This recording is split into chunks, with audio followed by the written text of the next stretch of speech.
कक्षा 9 प्यारे बच्चों, फ्रांस की क्रांति के अंतर्गत हम आज आपको फ्रांस के इतिहास में 14 जुलाई का महत्व क्यों है और बास्टील के दुर्ग का महत्व क्यों है ये बताएंगे।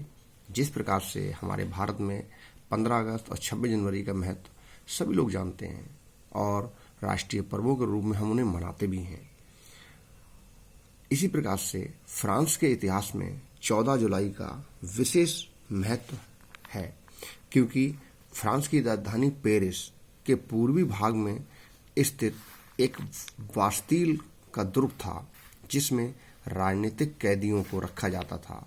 साथ ही ये दुर्ग निरंकुश शासन का प्रतीक माना जाता था। मतलब ये प्रतीक इस पर निरंकुश, किसी का अंकुश नहीं था। सम्राट राजा जो चाहे वो करता था। इसमें राजनीतिक कैदी रखे जाते थे।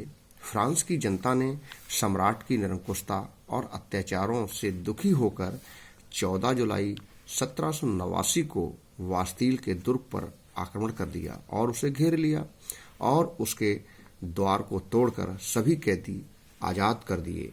इस घटनाक्रम से फ्रांस में निरंकुश शासन का अंत हुआ और राजनीतिक शक्ति विधानमंडल के हाथों में आ गई।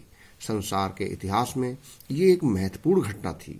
इस घटना से लोकतंत्र को विजय हुई और निरंकुशवाद की पराजय हुई। जैसे लोकतंत्र मतलब लोक यानी जनता, जनता का तंत्र। हमारा देश भी, भारत भी एक लोकतंत्र प्रजातांत्रिक देश है।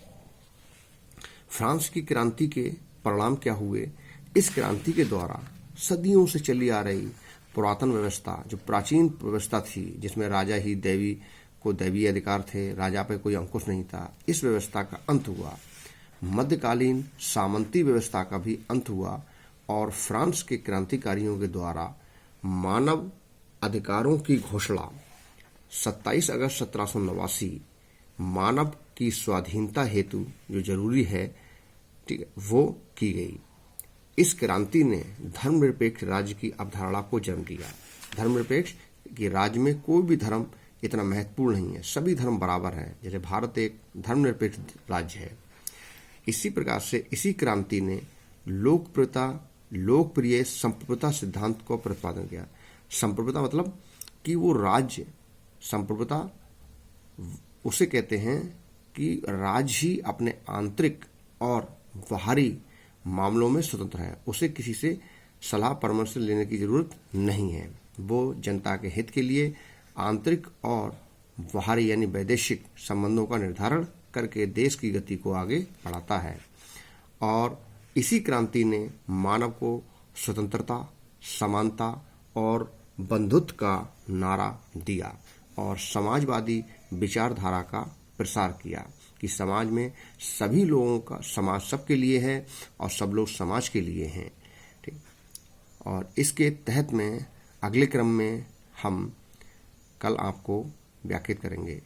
ये मैंने जो पढ़ाया है आपको कक्षा 9 के बच्चों, इसकी PDF फाइल भी मैंने भेजी है कि ये क्या लिखा हुआ है, क्या नहीं लिखा है। सर ने वीडियो बनाई, समझ में नहीं आया, थोड़ा आया थोड़ा नहीं आया, तो PDF फाइल के अंदर वो पेज आपको मिल जाएगा, उसमें पता चल जाएगा सर ने किस टॉपिक पे क्या पढ़ाया है। उसकी भी आप सहायता ले सकते हैं, क्योंकि पाठ खत्म हो जाएगा तो इससे संबंधित प्रश्न मैं आपको दूंगा। वो प्रश्न आपको गाइड किताब से ना करके जितना मैंने पढ़ाया उसके अंतर्गत आएंगे, वो आपको करने हैं। ठीक है, धन्यवाद।